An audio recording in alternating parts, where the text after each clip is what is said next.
khi tôi đã chỉ bày vẽ u này tuần trung mà chúng cần riêng lâu tắc bấy program gần thì chuộc đó là tuần trung mấy motivational speech Fuihna thú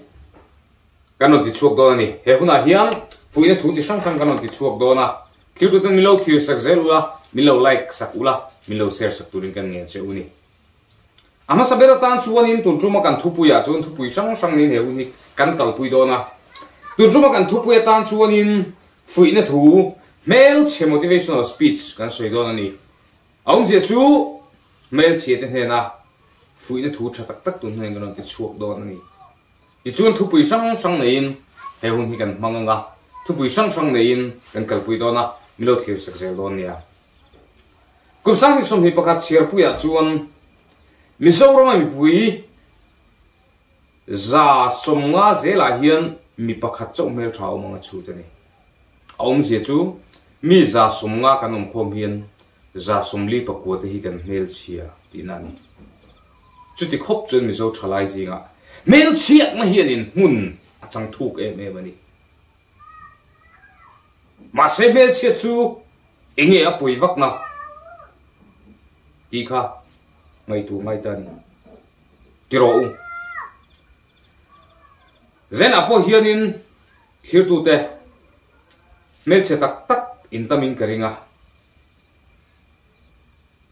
ma se I Hmelchhe ta wang khan Hmelchhe text si choi toem choi mi elo kan Hmelchhe ta wang hianin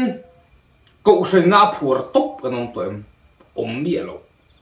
ani le kan Hmelchhe ta wang hianin zela thasari tang to kanomem chung lo kong si ra lo dinga Hmelchhe lu tuka parking fin choi kir top tiang te hi kan omem chung lo ani chu nge Hmelchhe chu poina ni ta ang ngun takin nei tuila Hmelchhe thi kan thiam lo ni mi si lo wa chun kan tha te theng maya effect mai thei thil ani tap mai ni Hmelchhe dang Hmelchhe te chengoi ngoi kan tiang chi te hi kong sang in chendar don taina Hmelchhe dan category sang te pakhat na chuan Hmelchhe ngoi kan ti te an oma Hmelchhe rawa hian chung mi te chuan an Hmelchhe ngoi me thil dan vak ka om lo ni han en khan chengoi anna a Hmelchhe lu tu ti turang chi kha an omani tin pani le na chuan Hmelchhe plain kan ti chu Hmelchhe ve satlia cheve em ni om lama pon kal lo he ngo chu an lo cheve ni mai tin pathum na chuan Hmelchhe si in la thave si kan ting te kha anom le ni heng mi te chu an ngei om em mai ni Hmelchhe in la tha hi chu ngei om tak mai ni yo ho ka thalai pui te ka som du chu kan Hmelchhe pon in la thalwang u kan siat ang hian I chet luang tlam mai ang u ti hi zaina hian ka soi du ni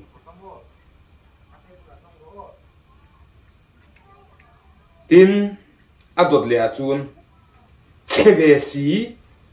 chiati in pom thei lo te cheve si in la chave te heng mi te che te chi pen pop mai cái cha an cheve si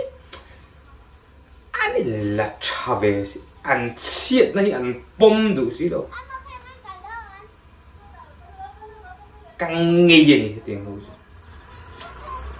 hậu căng soi tuồng khăn căng xìa này chưa nè ít chế mấy mèng u Hmelchhe đàn thế hi thiêm mong u cái gì này Hmelchhe si trong thầy bốc si cút kềm là này duy giặc karim sẽ đâu quý si tiếng mi hi cần tầm lúc tục họ u cả Hmelchhe quý te u cả xóm đủ cho u nhỉ em tin nghe cần lâu chết trăng cả năng Hmelchhe te ta nó thu bôi mồ em mấy bậc hạt chú mò cả xì lăng châu cần Hmelchhe anh ý bọn mò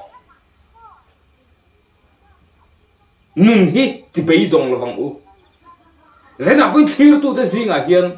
Hmelchhe ta vang khăn mi anh gia đình nghe đủ lâu tổ xe thì khai anh này tuổi để ăn tắm về nó tao